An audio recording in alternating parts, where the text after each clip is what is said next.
Okay, hey guys, this video is mainly going to be centered around discussing some of the best theories and information surrounding Shibai OTSUTSUKI, an extremely fascinating character who has been a complete enigma ever since he was mentioned. We will start off talking about the lore surrounding the character and then focus on one of the best hypotheticals surrounding this character. I think y'all will really enjoy this one. Make sure to leave a like and subscribe if you're new. We're trying to grow this channel and I'd really appreciate the support. Let's get to 200 subs together, guys. Anyways, Shibai OTSUTSUKI was first spoken about towards the end of part 1 of the Boruto manga when discussing the crazy abilities of Damon and Ada. Amado claimed he never created their abilities but only added them from another individual known as Shibai. The way Momoshiki speaks of him is reminiscent of how the Sage of Six Paths was spoken about during Naruto Shippuden, an ancient character whose power was so great it was thought to be that of myths, a character of a legend whose feats are completely unparalleled. His abilities were much beyond that of any ninjutsu or senjutsu ability. His abilities were likened to that of divine miracles. Understanding that term from a more detailed perspective, we get to the understanding that his abilities were supernatural events that could only be explained by divine intervention. All of this is confirmed later by Momoshiki, who even confirmed that Shibai was a character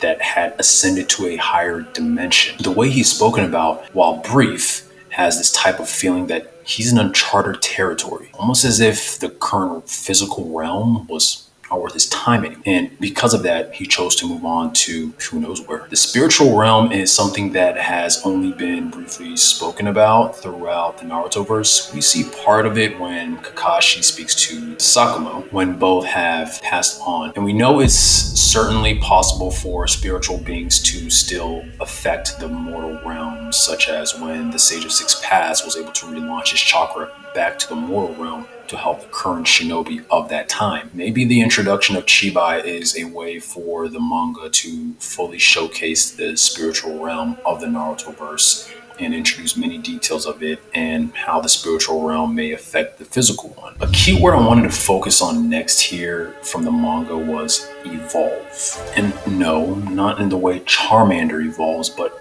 kinda in the way Pikachu does. Most Pokemon evolve through experience, but certain types can get all the experience possible but not evolve. Well, that's because some need an evolutionary stone in order to actually evolve. Now, it's never really been explained why certain Pokemon evolve due to evolutionary stones, and Reddit posts as well as pointless articles didn't help clarify this either. But it seems to be somewhere along the lines of the mass of energy that's imbued among these stones act as some type of trigger to these species, or like a catalyst during a chemical reaction. And during a chemical reaction, a bond is then broken among atoms and then rearranged and then reformed into new molecules. Evolutionary stones acting as the catalyst to restructure Pokemon at an anatomical level to essentially create a new species. And all this is somewhat true when an Otsutsuki devours a chakra fruit. And these chakra fruits that are a mass of colossal energy and genetic information, as Amado would say, serves as the catalyst for Otsutsuki evolution. It's how Kaguya went from this to, well, that. It greatly enhanced her power, changed her demeanor and overall presence, and ultimately restructured her genetically to a certain extent in terms of the horn features and the extra eye that was added. Now, imagine this process but repeating it hundreds, if not even more times over. It'll be like a Pokemon utilizing an evolution stone hundreds of times. Guess that'll mean Mega Raichu, right?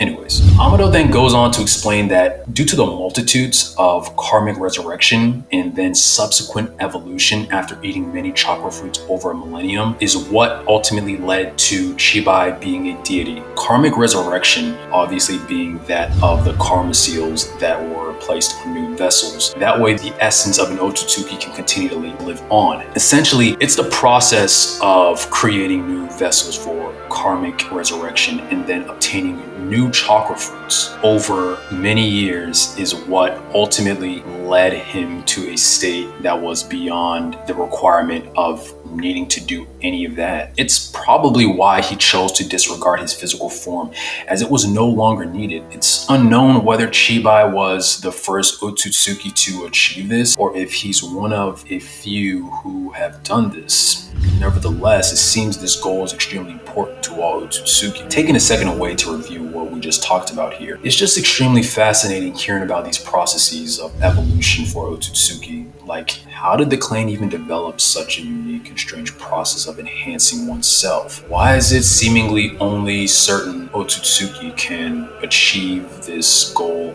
as other OTSUTSUKI are deemed only to be sacrifices? And when did this even start? It's possible to go on about these questions and concepts, as overall it's very intriguing, and hopefully it's all answered later on in Two Blue Vortex. But down in the comments, everyone, let me know your thoughts and theories about the OTSUTSUKI clan and this process, and of how Shibai shifted to being a deity at the comment section. Anyways, back to reviewing the manga. Remember how it was discussed that the Shinjutsu that Shibai utilized were equivalent to divine miracles? Well, later it's talked about how ninjutsu is simply a pale imitation of trying to recreate the phenomena of ninjutsu, which logically seems accurate, because think of it this way. When Kaguya initially ate the chakra fruit, all of the ridiculous amounts of chakra were readily available to her. She didn't need to weave any hand signs or infuse chakra to start utilizing jutsu. It was the same way for Hagoromo as well. It wasn't until Indra where that type of process was essentially required for people to utilize the extent of their chakra-based abilities. This was probably because as the generations of people go on further away from the main source of chakra, which was Kaguya, the available chakra gets diluted over time as it's not as potent. And because of the lack of potency, hand signs were necessary for people to infuse this chakra and to be able to fully maximize the power that was available. OTSUTSUKI didn't have to, because their chakra is much more potent,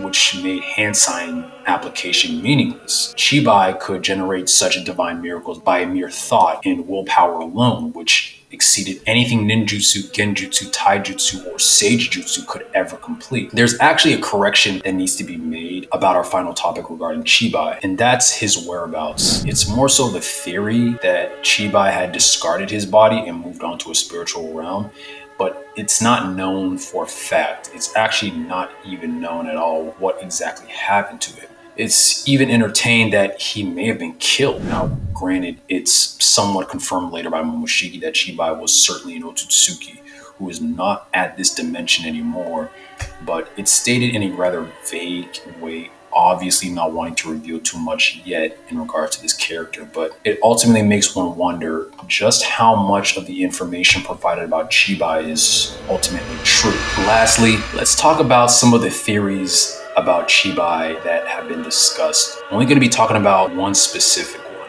Now, this one was made from a Reddit user known as Amaranth Sparrow. Shout out to him, because I just think this post was great, which spoke not only on theories about Shibai, but about the OTSUTSUKI clan as well. The post speaks about how in ancient times there was a race of omniscient deities who created all the worlds across the galaxy, and their initial sacrifice of chakra dispersal led to the generation of life across these worlds, and that Shibai held a different ideology from other OTSUTSUKI and looked not to destroy all life from planets just to obtain the chakra fruit, but rather to follow a certain line of thinking that clarifies that in order to become a deity, one must collect enough of the chakra dispersed to all these planets by the ancient deities, and that would result in one becoming a deity of their own. Now, I won't get into all the details as it's a very thorough post, but a link to the post is added if anyone wants to check it out. Everything surrounding the lore of the OTSUTSUKI clan is honestly the most interesting thing about the Boruto manga thus far. Can't wait until more is unearthed about this clan. Anyways, that's all I have this time for you guys. Make sure to leave your thoughts and theories in the comment section, and be sure to like and subscribe as well. I really appreciate it. Take it easy.